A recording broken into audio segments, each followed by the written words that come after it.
जय महाकाल। आप सभी को दरक्षा का प्रणाम। आज हम आपको एक विशेष विधि बताने जा रहे हैं जिसका नाम है अप्सरा दर्शन। अप्सरा दर्शन होता क्या है? अप्सरा वो शक्तियां हैं जो वातावरण में आज भी घूम रही हैं सकारात्मक ऊर्जाओं के साथ। मानव जाति के कल्याण के लिए ही अप्सराओं का अवतरण पृथ्वी पे हुआ था। आज भी कुछ स्थान ऐसे हैं जहां पर अप्सराएं रहती हैं, जैसे कि उत्तराखंड में है खैट पर्वत। इसको मैं नहीं कहता, भारत सरकार कहती है और नासा ने वहां पर बोर्ड भी लगाया है अप्सराओं का देश।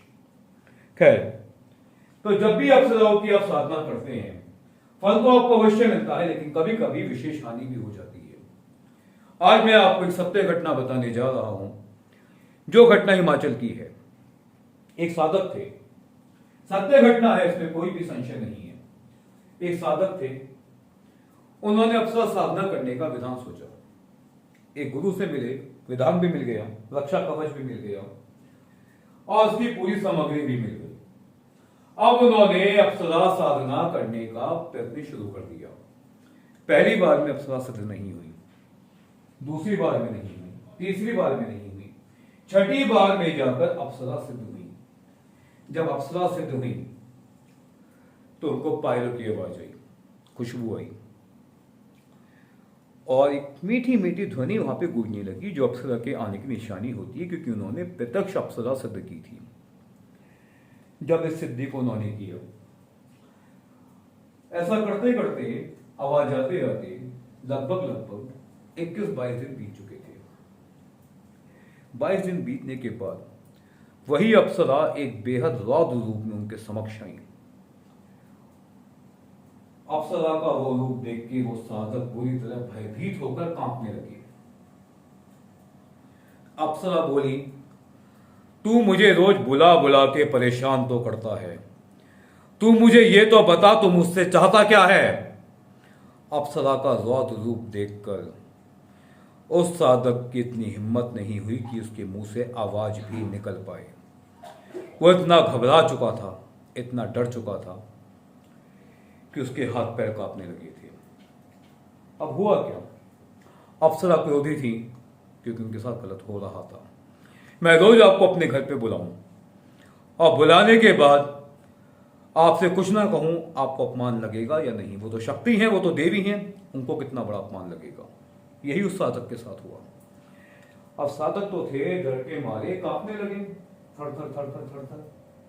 हुआ क्या? अप्सरा जब उनकी तरफ बढ़ी, कुछ कदम बढ़ने के बाद रुक गई।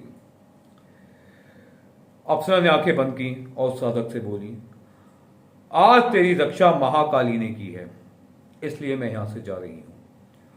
अगर इस समय महाकाली तेरी रक्षा नहीं करती तो फिर मैं तुझे बताती कि किसी को अनायास सताने का परिणाम क्या हो सकता है।